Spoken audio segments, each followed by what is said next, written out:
Welcome to the deep dive. Today, we're plunging into a really intriguing concept, sleep time compute. Right. You've flagged some fascinating material for us. There's this paper, Sleep Time Compute, Beyond Inference Scaling at Test Time. Then a great explainer video from Matthew Berman's channel breaking it down. Yeah, that video is really helpful for visualizing it. Totally. And the full research paper PDF, too, for, the nitty-gritty. Mm. So our mission today is basically to unpack what this sleep time compute idea is really all about, why it matters, and maybe what surprising things it could mean for AI going forward. It's definitely a timely topic, and the sources give us a good range, right? We've got the core research paper introducing the concept. The foundation. Exactly. Then the video, which makes the mechanics and benefits a bit more accessible. Yeah. And the full paper for all the experimental details and the finer points should give us a solid grasp. Yeah, it mentions that phrase inference scaling at test time in the intro. What's that about again? Oh, right. That basically just means, trying to get better AI results by throwing more computer power at the problem when you actually ask the question at test time. Okay. And this paper is looking at ways to go beyond just doing that. Gotcha. Okay, so let's get down to it. What is sleep time compute at its heart? What's the fundamental idea? Well, at its core, sleep time compute is really about changing when an AI model does its thinking or its processing specifically related to the information you give it. Okay. So instead of waiting until you ask a specific question, the model actually proactively works on understanding the context before your query even shows up. Huh. Okay, so it's like giving the AI a head start. I liked that analogy you sent over. The study buddy one. Yeah. Imagine giving a really complex research paper to a super smart study buddy the night before a big quiz. Right. They can read it, digest it, connect the dots between sections, maybe even start thinking about what questions you might ask. Exactly. They're anticipating. That pre-reading and sort of understanding, that's basically what sleep time compute is trying to do with AI. That's a really good way to put it. Your study buddy isn't just like storing the words passively. They're actively processing the information, building a mental map. Sleep time compute lets the AI do something similar with the data you feed it. Okay, this already sounds pretty clever, but what's the actual problem it's trying to solve? The paper and the video, they both mention limitations with how AI works now. Yeah, the main issue is with what they call test time compute. Yeah. So right now, when you ask an AI something, say, about a document or some code, the model usually processes your question and the relevant background info, like more or less at the same time. Okay. And Matthew Berman points this out in the video. Making the AI do more work at test time generally gets you better answers, but it comes with real downsides. Right, I remember the video hitting that hard, it can get really slow. Super slow sometimes. And expensive too, right? Like seconds, maybe even minutes for a response. And all that GPU power adds up, costly, tens of dollars per query, potentially. Exactly. It can get pricey. And a big reason for that inefficiency, as both sources explain, is that the old way often treats every single question like it's starting fresh, from zero. Even if you're asking about the same thing? Yeah.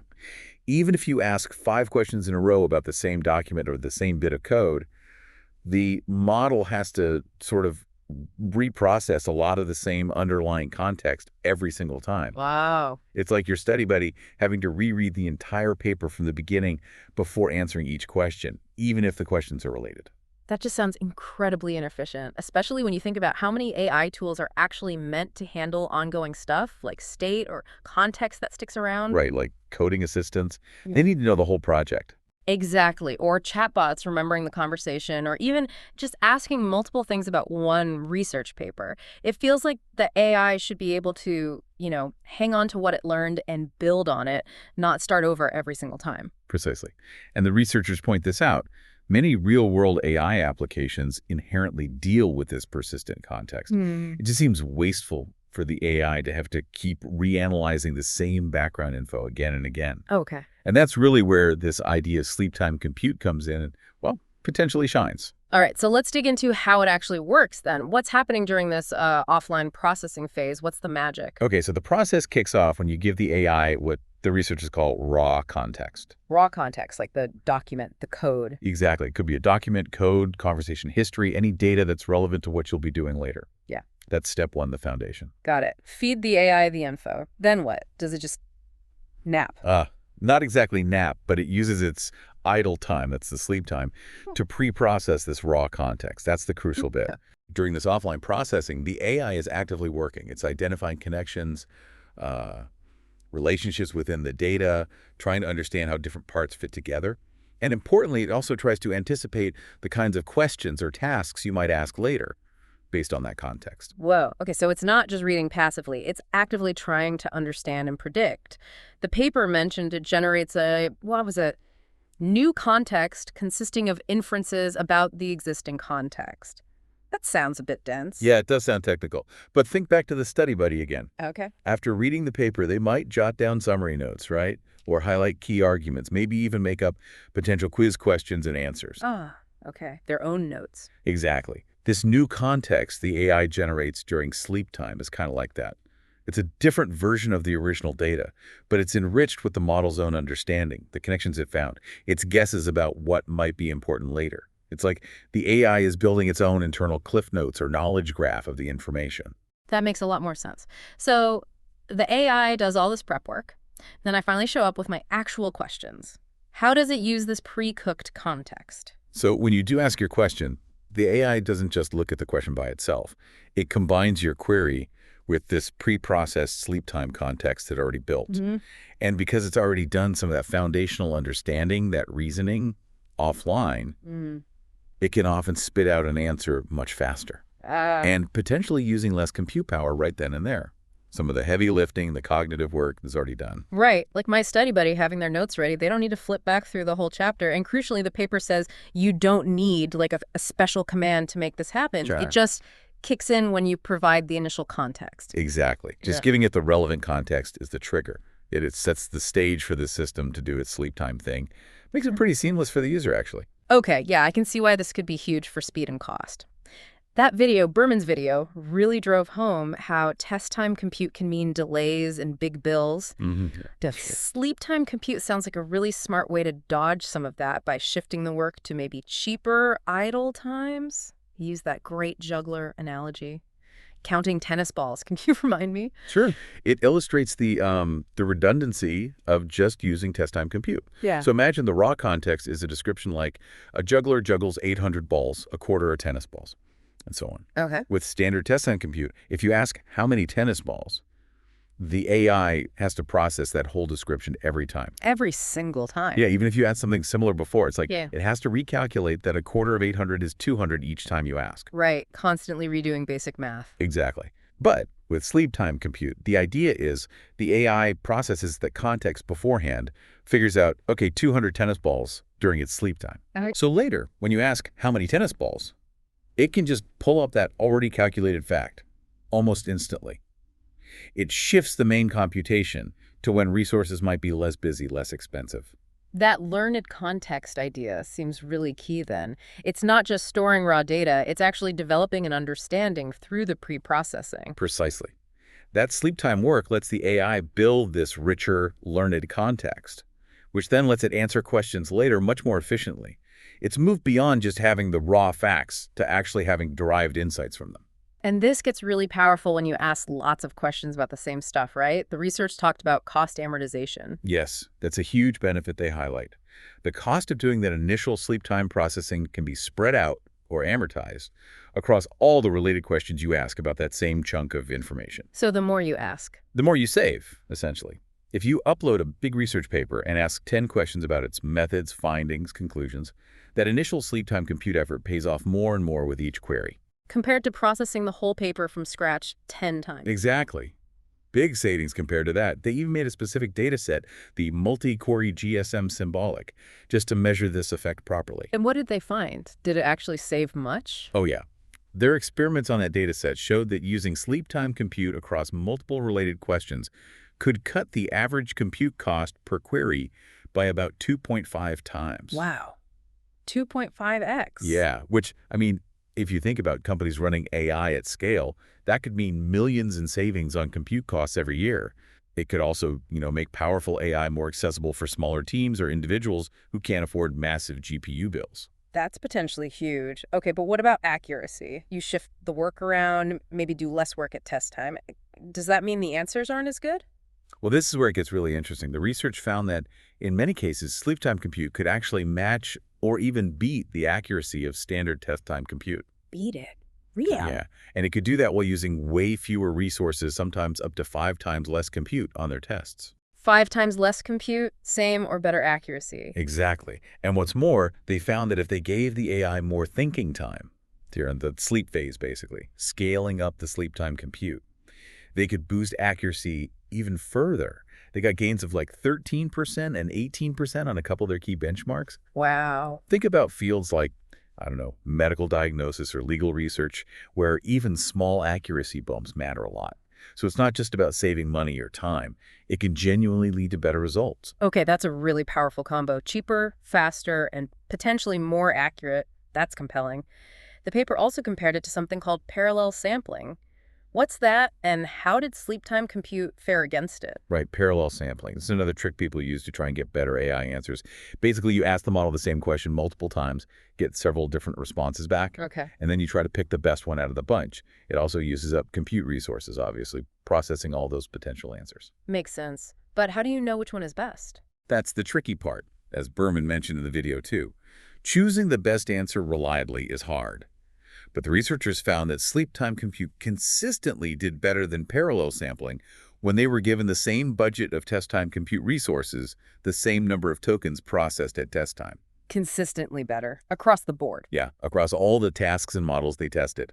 It suggests that fundamentally, it's better to proactively build a stronger internal understanding of the information first, like sleep time compute does, rather than just generating a bunch of answers at the end and hoping you pick the right one. Okay, so it seems like a more, maybe, reliable way to boost performance than just asking for lots of options. Now, the research also looked into when this whole sleep time approach works best. What determines its success? Yeah, this was a crucial finding. Its effectiveness is really strongly tied to how predictable the follow-up questions are, based on that initial context you provided. Predictable. How so? Well, back to the juggler example. If you give the AI a super detailed description of the juggling act, types of balls, colors, numbers, Right. then questions like, how many indigo tennis balls are there, are pretty predictable, right? The AI can kind of anticipate you might ask about specific combinations during its pre-processing. Okay. Yeah, it can focus its sleep thinking on the stuff that's likely to come up. Exactly. But if, after all that juggling prep, you suddenly ask the AI, what's the weather like in Timbuktu? Ah, right. Well, the sleep time processing about balls isn't going to help much, is it? Because the question is totally unrelated and unpredictable from the context. Gotcha. The researchers actually tried to measure this question predictability and found a really strong positive link. The more predictable the questions, the better sleep time compute performed. So the closer the follow-up questions stick to the original topic, the bigger the win for sleep time compute. Makes sense. And for really complex or totally out-of-the-blue questions, maybe just sticking with regular test time compute is still the way to go. That seems to be the key nuance, yeah. It's not a magic bullet for everything. Right. Its real strength is in those scenarios where there's a reasonable expectation of what the user might ask next about a specific context. They also tested this in a more real-world setting, right? Software engineering, using that SWE features benchmark. How did it do there? They did. They applied it to a task that involved figuring out which code files needed changing to implement a new software feature. A pretty realistic task. Yeah, definitely. And they found that when the test time compute budget was kind of low or moderate, sleep time compute did help. It improved performance in predicting the right files to modify. So it helped the AI get started. Kind of, yeah. The idea is the AI could explore the code base beforehand, during sleep time, get a better feel for the project structure, the potential impact areas, before tackling the specific feature request, like getting the lay of the land first. It makes sense for coding, but there's a but coming, isn't there? Huh. Well, sort of. They also noticed that if you gave the AI a massive amount of test time compute, like virtually unlimited resources right when the question was asked, Okay. then sometimes the standard test time approach actually did a bit better on this specific task. Their guess was that with unlimited power at test time, the model could just laser focus on the specific query without needing that broader pre-processed understanding. Interesting. So it highlights that the balance between sleep time and test time might be important depending on the task and how much compute you have available right now. Exactly. Sleep time showed promise there, but maybe the benefits have limits if you can just throw infinite resources at the problem at the last second. It's about finding that sweet spot. Okay. So thinking about limitations then and where this research might go next, what did they point out? Well, the big one we've discussed is that dependence on question predictability. That's key. Also, the current model mostly assumes this clean split, right? There's sleep time processing, then later there's test time querying, but real interactions are often messier, back and forth, context changing. Yeah, more fluid. Exactly. So the researchers suggest future work could look at dynamically shifting compute between sleep time and test time, maybe based on how predictable the next question seems, or how much the context has changed. Smarter allocation. Precisely. And they also see potential links to other big AI areas, like representation, learning how AI understands and encodes info. Maybe sleep time preprocessing helps AI learn better, more efficient internal representations of data. Ah, interesting. And also maybe synthetic data generation. If an AI deeply understands a data set from its sleep time processing, maybe it could generate more realistic fake data based on it. Lots of interesting avenues. Definitely sounds like a promising area with room to grow and get refined. Okay, so let's bring it home. For you, the listener, tuning in, what's the main thing to take away from this deep dive into sleep time compute? I think the fundamental takeaway is that sleep time compute offers this really innovative way to make our interactions with AI potentially faster, cheaper, and maybe even more accurate. Yeah.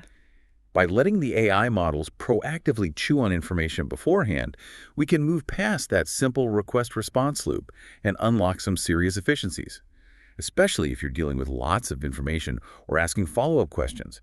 It could genuinely change how you experience AI tools down the road. And for me, the real aha moment is just that idea of AI thinking ahead, preparing before we even ask. It feels like a different way of thinking about AI, not just a passive tool waiting for input, but something actively getting ready to help. It mirrors how we work, right? Right. Anticipating things. Exactly. That proactiveness is key. And look, as AI gets woven more and more into everything we do, making it efficient and cost-effective is going to be absolutely crucial. Sleep time compute tackles those challenges head on. Definitely. So finally, maybe some food for thought for you listening. Think about the kinds of information you work with regularly. Documents, code, meeting notes, whatever it is. Could this idea of AI pre-processing that stuff actually lead to smarter, faster help for you? Yeah, what are the implications for the tools you use every day? Does it matter more for real-time stuff or for tasks you do more asynchronously? Lots to think about. This research really opens up a fascinating new angle on how we can interact with and really leverage AI power. Thanks for joining us on this deep dive.